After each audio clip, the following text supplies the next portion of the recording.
Hello guys, जय श्री कृष्णा। अगर आप सरकारी नौकरी की तैयारी कर रहे हैं और बैंक के अंदर नौकरी करना चाहते हैं तो आपके लिए बड़ी खुशखबरी की बात सामने आई है। यूपी के अंदर सहकारी बैंक भर्ती के लिए नोटिफिकेशन आउट हुआ है। इसमें आपके जो पद हैं वो आपके 2085 आपके पद रहने वाले हैं। तो आज की इस वीडियो में हम आपको बताएंगे इस भर्ती के लिए क्या आपकी एज रहने वाली, क्या आपकी क्वालिफिकेशन रहने वाली है और भी सभी छोटे छोटे पॉइंट जो कि आपको भर्ती में सफलता दिलाएंगे और किस प्रकार से आप इस भर्ती के लिए आवेदन कर सकते हैं। तो वीडियो को बिल्कुल भी स्किप ना करें और लास्ट तक जरूर देखें। इससे पहले अगर आप हमारे चैनल पर पहली बार आए तो चैनल को सब्सक्राइब करें, जिससे कि उत्तर प्रदेश के अंदर संविदा भर्तियों से जुड़ी हुई अपडेट्स तथा सरकारी नौकरी से जुड़ी हुई अपडेट सबसे पहले आप तक पहुंच सके। तो इसके लिए Uttar Pradesh cooperative institute service board यूपीसीआईएसबी के द्वारा निकाली गई है और इसके अंदर आपकी बैंक की आपकी भर्ती है। इसके लिए आप 15 मई तक आवेदन कर सकते हैं। हम देखते हैं। तो इस भर्ती के लिए जो आपकी आवेदन प्रक्रिया है वो 25 अप्रैल से शुरू हो चुकी है, शुरू होने वाली है और 15 मई तक आप इस भर्ती के लिए आवेदन कर सकते हैं। और इसके जो आपका एग्जाम डेट का जो नोटिफिकेशन है वो जल्द ही आउट हो जाएगा, बिफोर एग्जाम से पहले। तो इसके लिए जो जनरल कैटेगरी और ओबीसी कैटेगरी के लिए जो आपकी फीस रहने वाली है, एप्लीकेशन फीस, वो 500 रुपये रहने वाली है। एससी व एसटी के लिए 250 रुपये और पीएच कैंडिडेट के लिए बिल्कुल शून्य आपकी फीस रहने वाली है। तो इसके लिए जो आप पेमेंट करना चाहते हैं डेबिट क्रेडिट इंटरनेट बैंकिंग के माध्यम से आप इस भर्ती के लिए पेमेंट कर सकते हैं। इसमें आपकी जो टोटल आपकी जो एज लिमिट है वो आपकी 21 वर्ष मिनिमम आपकी एज होनी चाहिए और 40 वर्ष अधिकतम, यानी 21 से 40 वर्ष के बीच के जो अभ्यर्थी वो इसके लिए आवेदन कर सकता है। और आपकी 2085 आपकी इसमें पोस्ट रहने वाली है। इसके लिए जो आपके पद दिए गए हैं और पोस्ट दी गई हैं, तो आपके जो मैनेजर की आपके 65 पोस्ट हैं, जूनियर मैनेजर की आपकी 486 पोस्ट है, असिस्टेंट कैशियर बैंक असिस्टेंट और क्लरिकल स्टाफ की आपके 887 पोस्ट है, असिस्टेंट मैनेजर कंप्यूटर की आपकी 10 पोस्ट है, असिस्टेंट मैनेजर जनरल की आपकी 42 पोस्ट है, असिस्टेंट कैशियर की आपकी 66 पोस्ट है, असिस्टेंट मैनेजर जनरल की आपकी 78 पोस्ट है, अकाउंटेंट की आपके 24 पोस्ट है, असिस्टेंट अकाउंटेंट की आपकी 8 पोस्ट दी गई हैं।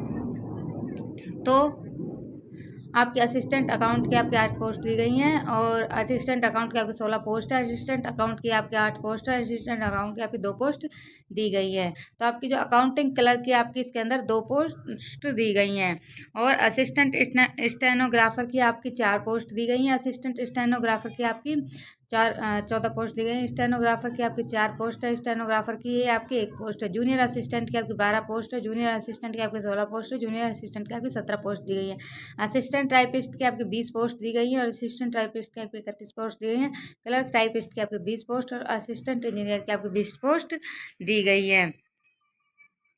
और असिस्टेंट इंजीनियर इलेक्ट्रीशियन से आपकी 2 पोस्ट दी गई है, जूनियर इंजीनियर सिविल से आपके 131 पोस्ट दी गई है और जूनियर इंजीनियर सिविल से आपको 80 पोस्ट दी गई, जूनियर इंजीनियर इलेक्ट्रिकल से आपके 7 पोस्ट दी गई हैं। तो अगली जो अपनी पोस्ट का जो नाम है वो है आपके मैनेजर की पोस्ट है। इसके लिए जो आपके पास जो आपकी क्वालिफिकेशन है वो है आपका आपका बैचलर डिग्री होना चाहिए कॉमर्स के अंदर 55 अंकों के साथ और कंप्यूटर का ओ लेवल सर्टिफिकेट आपके पास होना चाहिए। और आपने या फिर आपने क्या किया हो, बीटेक बीसीए एमसीए एमबीए या फिर पोस्ट ग्रेजुएट डिग्री आपके पास होनी चाहिए बैंकिंग के अंदर। अगली है आपके जूनियर मैनेजर और मैनेजर के लिए आपकी ये रिक्वायरमेंट रहेगी। और असिस्टेंट और कैशियर और बैंकिंग असिस्टेंट क्लरिकल स्टाफ के लिए जो आपकी क्वालिफिकेशन है वो है आपका ग्रेजुएट होना ज़रूरी है 55 अंकों के साथ, 50% मार्क्स के साथ किसी भी यूनिवर्सिटी से, और CCC आपने किया होना चाहिए कोर्स ऑन कंप्यूटर कॉन्सेप्ट। और आगे है आपका ये है आपका असिस्टेंट मैनेजर की भर्ती के लिए आपका कंप्यूटर कोर्स क्या होना चाहिए, आपका बीटेक डिग्री आपके पास होनी चाहिए कंप्यूटर साइंस से, या फिर आपने आईटी किया हो और इलेक्ट्रॉनिक्स से बीसीए की डिग्री आपके पास हो, या फिर आपने 55 अंकों से आपने बीसीए क्लियर किया हो। आगे आपका असिस्टेंट मैनेजर के लिए जो आपका है इसमें आपके कॉमर्स के अंदर आप पोस्ट ग्रेजुएट हो, इकोनॉमिक्स मैथमेटिक्स और स्टैटिक्स सब्जेक्ट के साथ आपने 55% मार्क्स के साथ आपने पोस्ट ग्रेजुएट की हो, या फिर आपके पास CCC कोर्स होना चाहिए कंप्यूटर का, या MBA PGDM आपने किया हुआ होना चाहिए। असिस्टेंट मैनेजर के लिए आपका जनरल के लिए आपका बीटेक किया होना ज़रूरी है, या फिर आपके पास MBA की डिग्री हो तो भी चलेगा। अकाउंटेंट के लिए आपका BCom की डिग्री आपके पास हो या आपने पोस्ट ग्रेजुएट डिप्लोमा आपने कर रखा हो या O लेवल का कंप्यूटर सर्टिफिकेट आपके पास होना चाहिए। असिस्टेंट अकाउंटेंट के लिए आपका 50% अंकों के साथ आपका BCom किया होना ज़रूरी है और CCC आपने किया होना चाहिए। असिस्टेंट अकाउंटेंट के लिए आपका 50% अंकों के साथ आपका BCom किया होना ज़रूरी है या फिर आपने CCC किया होना चाहिए और O लेवल का कंप्यूटर सर्टिफिकेट आपके पास होना चाहिए। आपके पास BCA की डिग्री होना जरूरी है। असिस्टेंट अकाउंट के लिए आपका BCom किया होना जरूरी है। पोस्ट ग्रेजुएट डिप्लोमा आपके पास होना चाहिए या O लेवल का सर्टिफिकेट आपके पास होना चाहिए। अकाउंटिंग क्लर्क के लिए आपके पास BCom की डिग्री आपके पास होनी चाहिए 50% अंकों के साथ और आपको कंप्यूटर की नॉलेज होना भी ज़रूरी है।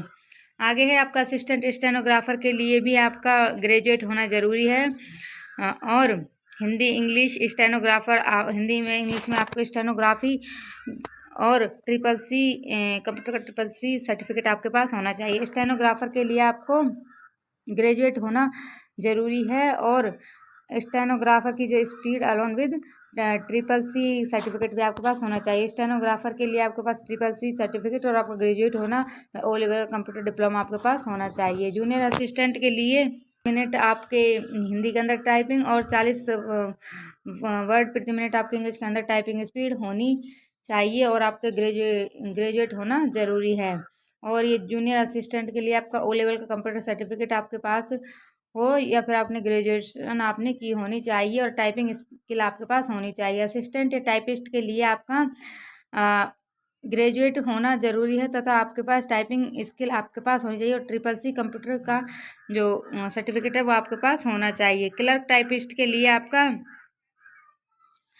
O लेवल का कंप्यूटर सर्टिफिकेट आपके पास होना चाहिए तथा आपका ग्रेजुएट होना ज़रूरी है और आपके पास टाइपिंग स्किल होनी चाहिए। असिस्टेंट इंजीनियर के लिए आपका सिविल का जो असिस्टेंट इंजीनियर है इसके लिए आपका बैचलर डिग्री और इंजीनियरिंग के अंदर आपकी होनी चाहिए और असिस्टेंट इंजीनियर इलेक्ट्रिकल के लिए आपका बैचलर डिग्री इलेक्ट्रिकल के इंजीनियरिंग के अंदर आपकी होनी चाहिए और जूनियर इंजीनियर सिविल के अंदर आपकी डिप्लोमा बैचलर डिग्री होनी चाहिए आपकी इंजीनियरिंग के अंदर और जूनियर इंजीनियर इलेक्ट्रिकल के लिए आपका बैचलर डिग्री होनी चाहिए इलेक्ट्रिकल इंजीनियरिंग के अंदर।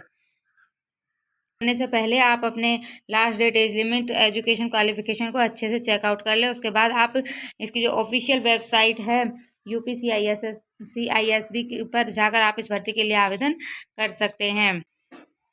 तो इसमें जो आपका सिलेक्शन प्रोसेस रहने वाला है उसमें आपका एक रिटन एग्जाम होने वाला है, उसके बाद आपका मेडिकल एग्जाम, उसके बाद आपके डॉक्यूमेंट्स वेरिफिकेशन होने वाले हैं। तो आप इसके व्हाट्सएप ग्रुप टेलीग्राम ग्रुप को फॉलो कर सकते हैं जिससे कि अपडेट आप तक पहुंच सके। ये वीडियो आपके लिए हेल्पफुल रहा होगा। इस तरह की सरकारी नौकरी से जुड़ी हुई अपडेट पाने के लिए तथा उत्तर प्रदेश में संविदा भर्ती से जुड़ी हुई अपडेट्स पाने के लिए हमारे चैनल को सब्सक्राइब करें। वीडियो देखने के लिए आपका बहुत बहुत धन्यवाद। आभार, नमस्कार।